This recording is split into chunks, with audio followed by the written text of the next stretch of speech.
ಇಲ್ಲಿ ಶಾಶ್ವತವಾಗಿರಲು ಸಾಧ್ಯವಿಲ್ಲ. ಇದನ್ನು ನೀನೂ ಬಲ್ಲೆ.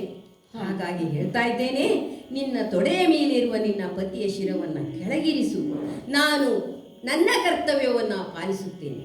ಅಂದರೆ ಬಂದವ ನೀನು ಯಮಧರ್ಮರಾಯ ಅಂತ ಆಯಿತು. ಖಂಡಿತವಾಗಿ ಸ್ವಾಮಿ. ಶರಣೆಂಬೆ ಧರ್ಮದೊಲವಿಗೆ ದ್ಯುಮಣಿ ಸಂಜಾತ, ಶರಣೆಂಬೆ ಶರಣೆಂಬೆ ಧರ್ಮದೊಲವಿಗೆ ದ್ಯುಮಣಿ ಸಂಜಾತ, ಸರಿವೆ ಪಿಂದಗೆ ಸರಿವೆ ಪಿಂದಗೆ ಆದಡೆಯುವುದೊಂದು ಭಿನ್ನಪಂ,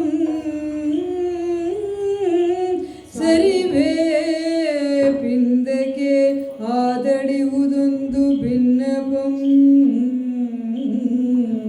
ಅರಸನಂ ಮಗುಳಿಯಬೇಕು,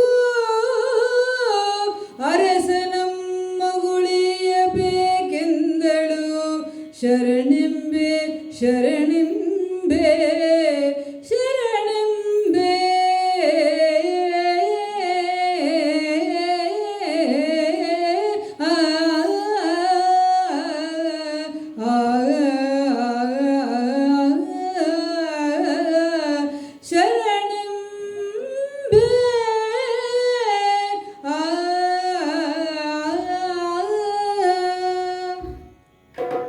ಅತಿಥಿ ಎಂದು ವಂದಿಸಿಕೊಂಡಿದ್ದೆ. ಈಗ ಬಂದ ಅತಿಥಿಯೇ ಯಮಧರ್ಮ ಎಂಬುದು ಗೊತ್ತಾಯಿತು. ಯಮದೇವ, ಈಗೋ ನಿನ್ನಡಿಗೆ ಸಾಷ್ಟಾಂಗ ಪ್ರಣಾಮವನ್ನು ಅರ್ಪಿಸುತ್ತಾ ಇದ್ದೇನೆ. ನೀನು ಬಂದ ಉದ್ದೇಶವನ್ನು ತಿಳಿಸಿದ್ದೀಯ. ಆಯುಷ್ಯ ಸಂದ ನನ್ನ ಪತಿಯ ಪ್ರಾಣವನ್ನು ಕೊಂಡೊಯ್ಯುವುದಕ್ಕೋಸ್ಕರವಾಗಿ ಬಂದಿದ್ದೀಯ. ನನ್ನ ತೊಡೆಯ ಮೇಲಿರುವಂಥ ಸತ್ಯವಾನನ ತಲೆಯನ್ನ ಕೆಳಗಿರಿಸು ಎಂದು ಕೇಳುತ್ತಾ ಇದ್ದೀಯ. ಯಮ ಎಂದರೆ ನಿಯಮ, ಅದನ್ನು ಮೀರದವ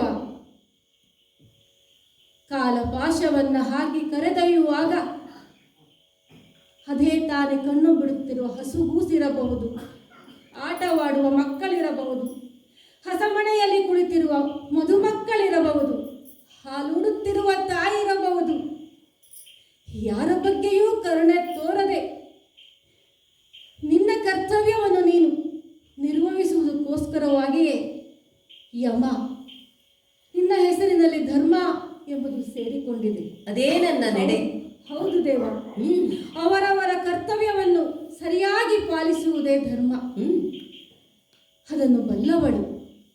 ಹಾಗಾಗಿ ಆ ನಿನ್ನ ಧರ್ಮ ಮಾರ್ಗಕ್ಕೆ ಚ್ಯುತಿಯನ್ನು ಈ ಸಾವಿತ್ರಿಯೂ ಕೂಡ ಬಯಸುವುದಿಲ್ಲ. ತೊಡೆಯ ಮೇಲಿರುವ ಪತಿಯ ತಲೆಯಿಂದ ಕೆಳಗಿರಿಸುತ್ತೇನೆ ದೇವ. ಆದರೆ ಅದಕ್ಕೂ ಮುನ್ನ ನನ್ನದೊಂದು ಬೇಡಿಕೆ ನಿನ್ನಲ್ಲಿದೆ. ಏನದು? ನೀನು ಲೋಕದ ಪಾಲಿಗೆ ಕಾಲನಾದರೂ ಕೂಡ ನೀನು ಕೂಡ ಸುಮನಸರಲ್ಲಿ ಒಬ್ಬ. ಖಂಡಿತವಾಗಿ. ಸುಮನಸರು ಮನಸ್ಸು ಮಾಡಿದರೆ ಏನು ಬೇಕಾದರೂ ಮಾಡಬಲ್ಲರು. ವರವನ್ನೇ ಶಾಪವಾಗಿಸಬಲ್ಲರು. ವರವಾಗಿ ಕೊಟ್ಟ ಉರಿ ಹಸ್ತದಿಂದಲೇ ಭಸ್ಮವಾಗಿಸಬಲ್ಲರು. ದಿನಮಣಿಯನ್ನೇ ತಡೆ ಹಿಡಿದು ಆಯುಷ್ಯವನ್ನೇ ತಡೆ ಹಿಡಿಯಬಲ್ಲರು ಅಂತಾದರೆ ಈ ಸಾವಿತ್ರಿಯ ಪಾಲಿಗೆ ಹಂಗಲಾಚಿ ಬೇಡಿದರೆ ಆ ದೇವರಲ್ಲಿ ಒಬ್ಬನಾದ ನೀನು ಕೂಡ ಒಲಿಯಲಾರೆಯ ದೇವ. ನೋಡು ನೋಡು, ಪತಿಯ ಶಿರವನ್ನು ಕೆಳಗಿಳಿಸಿದ್ದೇನೆ. ಆದರೆ ಅವನ ಪ್ರಾಣವನ್ನು ಮರಳಿ ನನಗೆ ಕೊಡು ಎಂದು ನಿನ್ನಲ್ಲಿ ಕೇಳುತ್ತಾ ಇದ್ದೇನೆ. ನನ್ನ ಪತಿಯನ್ನು ನನಗೆ ಮರಳಿ ಕೊಡು ದೇವ, ಮರಳಿ ಕೊಡು. ಸಾವಿತ್ರಿ, ನಿನ್ನ ವ್ರತದ ಪರಿಣಾಮವಾಗಿ ನಿನ್ನೆದುರು ನಾನು ಗೋಚರನಾಗಿದ್ದೇನೆ. ಅದಲ್ಲದಿದ್ದರೆ ಯಾವ ಜೀವಿಗೂ ಈ ಯಮನನ್ನ ಕಂಡ ಕ್ಷಣದಿಂದ ಮಾತನಾಡುವುದಕ್ಕೆ ಸಾಧ್ಯವಿಲ್ಲ. ಅವರ ಪ್ರಾಣಹರಣವಾಗಿರುತ್ತದೆ. ನೀನು ಹೇಳ್ತಾ ಇದ್ದೀಯ ನನ್ನ ಪತಿಯ ಪ್ರಾಣವನ್ನು ಉಳಿಸುವಂತ. ಅದು ನನ್ನ ಧರ್ಮಕ್ಕೆ ವಿಘ್ನ. ನಾನು ಆ ನಡೆಯಲ್ಲಿ ಹೋಗುವುದಕ್ಕೆ ಸಾಧ್ಯವಿಲ್ಲ. ಹಾಗಾಗಿ ಹೇಳ್ತಾ ಇದ್ದೇನೆ, ನನಗೆ ಯಾವ ಸಂಬಂಧದ ಪರಿಯೂ ಇಲ್ಲ. ನನ್ನ ಪಾಶಕ್ಕೂ ಯಾವುದೇ ಸಂಬಂಧದ ಅರಿವಿಲ್ಲ. ಹಾಗಾಗಿ ಇದೋ ನನ್ನ ಪಾಶವನ್ನ ಎತ್ತಿ ನಿನ್ನ ಸತ್ಯವಾನನ ಕೊರಳಿಗೆ ಬಿಗಿದಿದ್ದೇನೆ, ಸೆಳೆದೊಯ್ಯುತ್ತೇನೆ.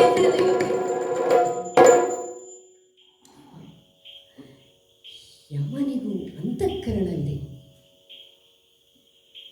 ಹಾಗಾಗಿ ಆ ಸತಿ ಏನು ಮಾಡುತ್ತಾಳೆ, ಅಲ್ಲೇ ರುದಿಸುತ್ತಾ ಇದ್ದಾಳೆಯೇ, ಮನೆಗೆ ಹೋದಳೆ ಎಂದು ಸ್ವಲ್ಪ ಹಿಂತಿರುಗಿ ನೋಡಿದರೆ, ಸಾವಿತ್ರಿ ಬರುವುದೆಲ್ಲಿಗೆ ಎನ್ನ ಹಿಂದಕ್ಕೆ ಇರುವುದ ಆಯುಷ ನಿನಗೆ, ಬರುವುದೆಲ್ಲಿಗೆ ಎನ್ನ ಹಿಂದಕ್ಕೆ ಇರುವುದಾಯುಷ ನಿನಗೆ, ಜತೆಯಲ್ಲಿ ಬರುವುದನುಚಿತ ಮೃತ್ಯು ಲೋಕಕ್ಕೆ ತರಳೆ ನೀನು.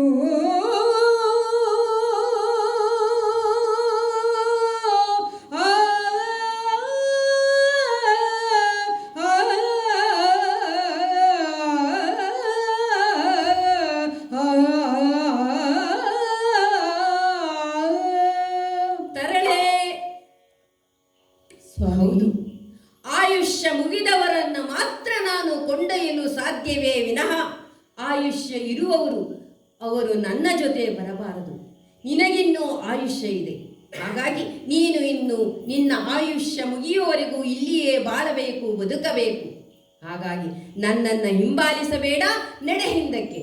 ದೇವಾ, ತರುಣಿ ಪ್ರಾಣವೇ ರಮಣನೆಂದೆರಡುದಿಯ ಎನ್ನರಸಲಿರುವೆಳೆ, ಚರಿಸುತ್ತವ ಕರ್ತವ್ಯ ಮತ್ಕ್ರಿಯೆ ಚರಿಪೆ ನಾನು.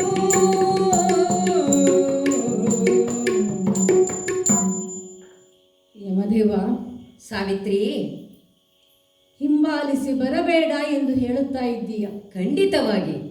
ಆದರೆ ನನ್ನ ಮತ್ತು ಸತ್ಯವಾನನ ಆ ಸಾಂಗತ್ಯವನ್ನ ನಾನು ಹೇಗೆ ಹೇಳಲಿ? ಅಲ್ಪಾಯುಷಿ ಎಂದು ಗೊತ್ತಿದ್ದೂ ಕೂಡ ಸತ್ಯವಾನನ್ನ ವರಿಸಿದವಳು ನಾನು. ಯಾಕೆಂದರೆ ನಮ್ಮಿಬ್ಬರ ಆ ಬಾಂಧವ್ಯದಲ್ಲಿ ದೇಹ ಎರಡು, ಜೀವ ಒಂದು ಮಾತ್ರ ಇರುವುದು. ಅಲ್ಲಿ ಬೇರ್ಪಡಿಸಲು ಸಾಧ್ಯವಿಲ್ಲದಂತ ಬಂಧ ಇರುವಾಗ ನನ್ನ ಪತಿಯ ಪ್ರಾಣವನ್ನು ನೀನು ಕರೆದೊಯ್ಯುತ್ತಿರುವಾಗ ಅವನನ್ನು ಅನುಸರಿಸಿ ಬರದೆ ನನಗೆ ಬೇರೆ ಮಾರ್ಗವಿಲ್ಲ ದೇವ.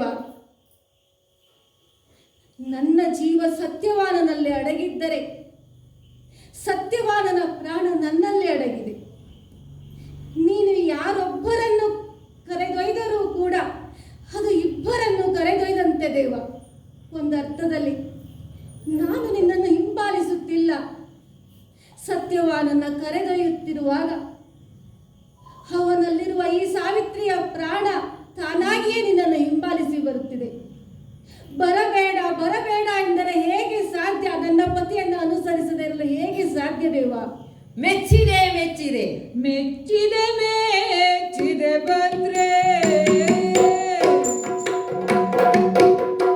ಮೆಚ್ಚಿದೆ ಮೆಚ್ಚಿದೆ ಬಂದ್ರೆ ತವ ನಿಶ್ಚಯ ಜಾಣ್ಮೆಯ ಮುದ್ರೆ, ತವ ನಿಶ್ಚಯ ಜಾಣ್ಮೆಯ ಮುದ್ರೆ.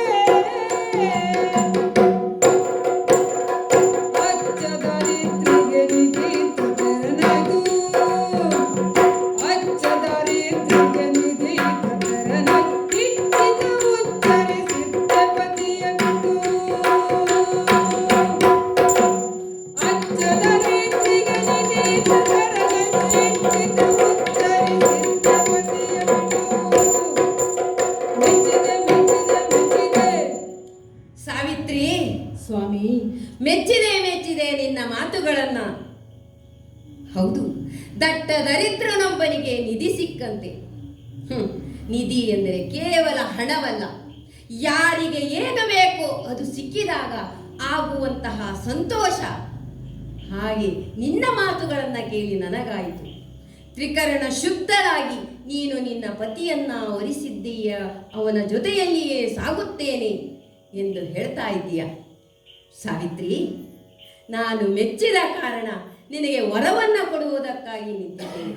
ಕೇಳು, ನಿನ್ನ ಮನದಿಚ್ಛೆಯ ವರವನ್ನ ಕೇಳು. ಆದರೆ ನಿನ್ನ ಸತ್ಯವಾನನ ಪ್ರಾಣದ ಹೊರತಾಗಿ ಏನನ್ನಾದರೂ ಕೇಳು, ಕೊಡುತ್ತೇನೆ. ದೇವಾ, ದೇವಾನಿ ಭಾವ ಒಲಿದು ನೀಡುವ ವರವ,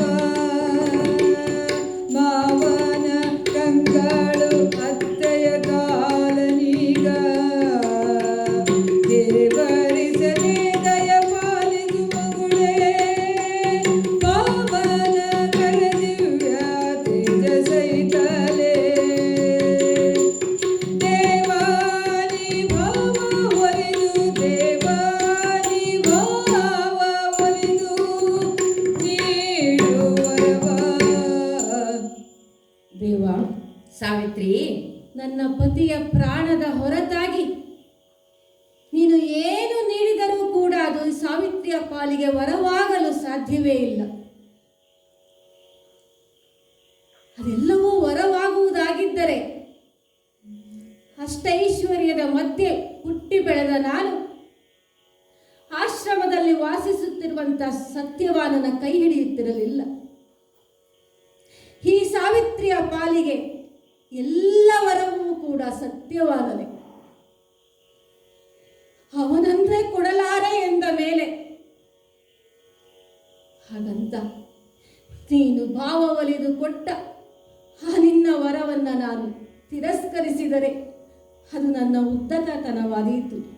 ಹಾಗಾಗಿ ದೇವ, ಇದುವರೆಗೂ ಪ್ರಪಂಚವನ್ನ ನೋಡುವಂಥ ಸೌಭಾಗ್ಯವನ್ನು ಕಳೆದುಕೊಂಡಂಥ ನನ್ನ ಮಾವನಿಗೆ ಸತ್ಯವಾನನೇ ಕಣ್ಣಾಗಿದ್ದ. ಆದರೆ ಇಂದು ಆ ಕಣ್ಣುಗಳು ಮುಚ್ಚಿ ಹೋಗುತ್ತಾ ಇವೆ. ಹಾಗಾಗಿ ನೀನು ಕೊಡುವ ವರದಿಂದ ನನ್ನ ಮಾವ ಮತ್ತೆ ಪ್ರಪಂಚವನ್ನು ನೋಡುವಂಥ ಭಾಗ್ಯ ಪಡೆಯಲಿ ಎಂದು ಕೇಳುತ್ತಾ ಇದ್ದೇನೆ. ಈ ಭೂಮಿಯನ್ನ ಸ್ಪರ್ಶಿಸುವಂಥ ಯೋಗ್ಯತೆಯನ್ನೇ ಕಳೆದುಕೊಂಡಂಥ ಅತ್ತೆಗೆ ಸತ್ಯವಾನನ ಹೆಗಲಾಗಿ ಕಾಲಾಗಿದ್ದ.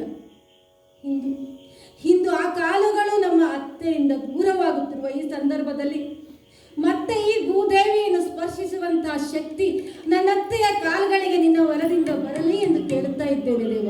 ತಥಾಸ್ತು.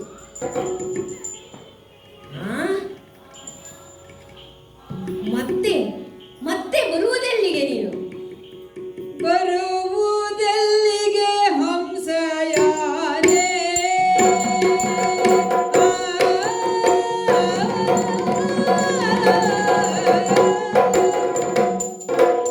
ಬರುವುದೆಲ್ಲಿಗೆ ಹಂಸಯಾನೆ, ಈಗ ಗುರುಮತ ಶ್ರಮಗೊಂಡೆ ಭಾವಿ, ಈಗ ಗುರುಮತ ಶ್ರಮಗೊಂಡೆ ಭಾವಿ, ಹಂಸಯಾನೆ ಹಂಸಯಾನೆ.